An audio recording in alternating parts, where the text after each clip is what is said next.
By the way, when we say the self, we have oftentimes on this channel referred to the self as the metaphysical self, the unchanging through time, the same you that was born, the soul, sort of analogous. We're not talking about that. We're talking about the psychological personality self today. We're not talking about the metaphysical self pretty much at all. But continue. But how often do you hear of people thinking that they are just a certain way? They are the way they are. They are, I can't think of a certain quality, but whatever it is, come to find out that they had some sort of vitamin deficiency. Well, let's reductio this. We find somebody that is like a serial killer, and we come to find that it's a brain structure, it's some sort of brain structure problem that we can fix with a pill. Yeah. Like these traits, we can solve, like immorality. We could solve these problems in the far future. Are we saying that we're changing their authentic self? Is it somebody's authentic self to be a psychopath? If we could cure psychopathy with a pill. Well, here's the thing. If we say that we are not taking away from their authenticity, what we are then asserting is that there is something that is just baseline. If something can be changed from one state to another, and the previous state was not just the authentic state, then that means the baseline is something other than that of the previous state. Right? Assuming there is a baseline. I'm saying it asserts it. How? Because if you...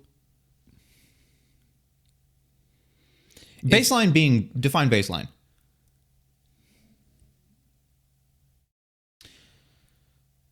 The proper self. The authentic self. The authentic self, okay. Yeah. A sort of true personality. Okay. If what is authentic is not what is present, and to take away from what is present is to revert or return to something authentic, then we are asserting some sort of authentic baseline self. If you can shift from one state to another, you are then moving into a state of authenticity.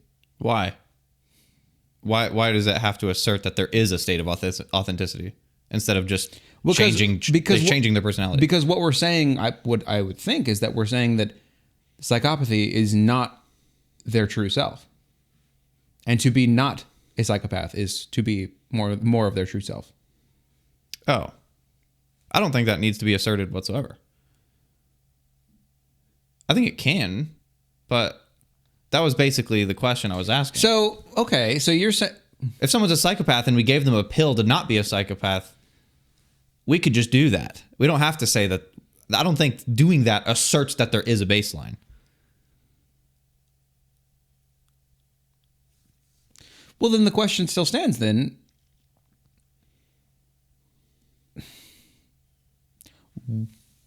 If there is going to be an authentic self, a true self, which one is the true self? That's the question. I don't really know. That's what I'm trying to get at, because if we're I mean, I guess we could just do that. We could just give somebody a pill for the betterment of society. Yeah. But what are we doing to their identity?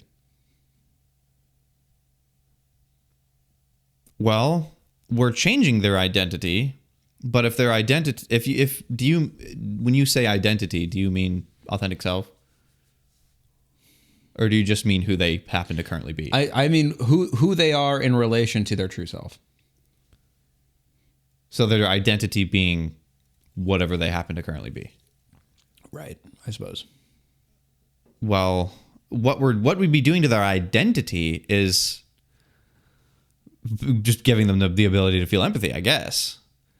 Which that could be a profound change in personality. Right. But if they were born as psychopaths, like, most people know. Here's the thing. Most people know that these neurological disorders are just that, disorders. They are not ordered or orderly or what we would deem as standard, the standard order. Yeah. They're disorders.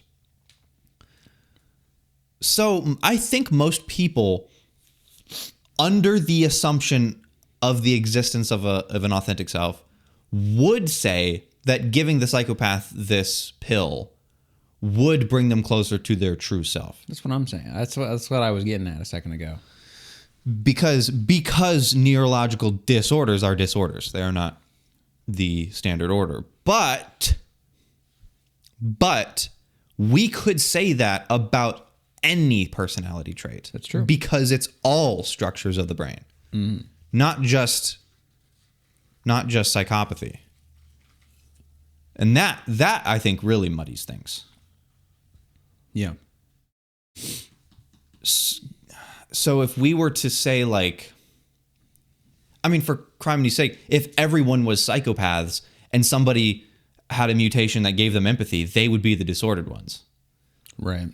And we would say the opposite is true. Give them a pill to make them a psychopath, they're back to their authentic self.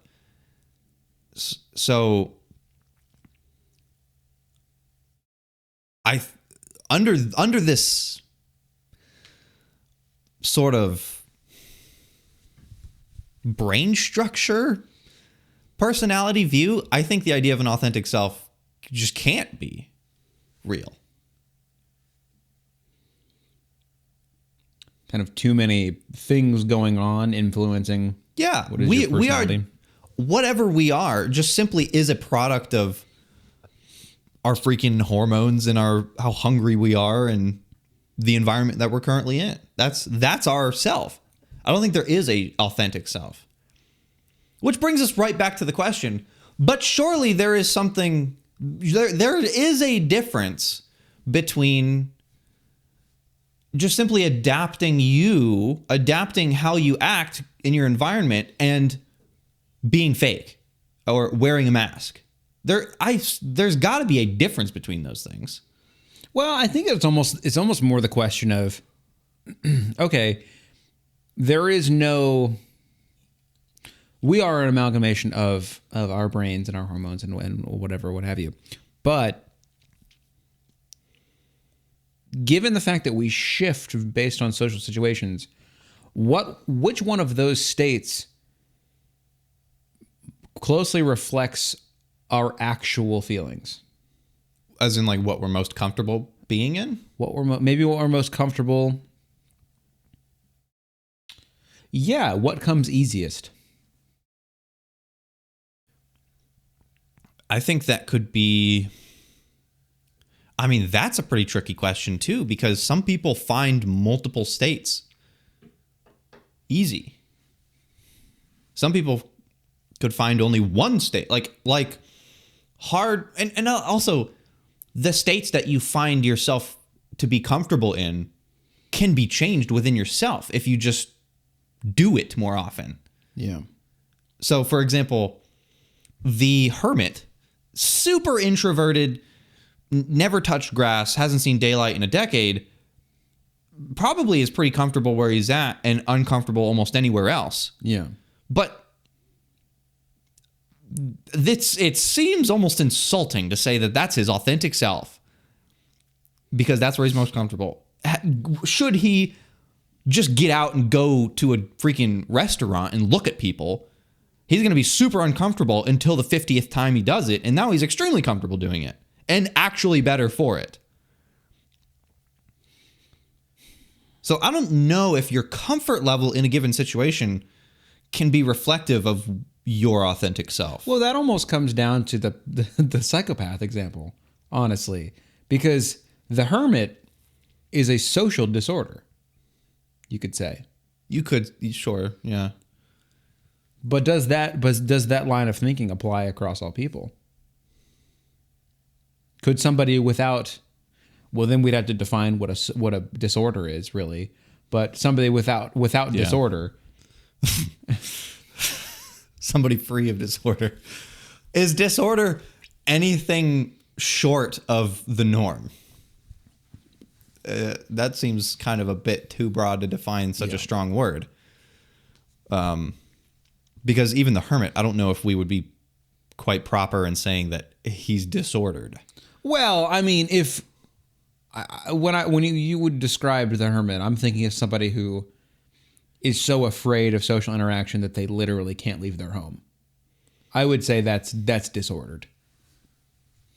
Isn't the actual definition of disorder, or maybe this is addiction, I don't know, whatever this said thing that is being talked about creates problems that interfere with normal life. Is that when something like becomes a disorder, when it interferes with normal life, or or am I thinking of the term for addiction? Well, the definition for disorder is simply the lack of order or regular arrangement, confusion. Okay, we're not talking about environmental disorder. The other definitions are not that much better. A breach of civic order or peace, a public disturbance.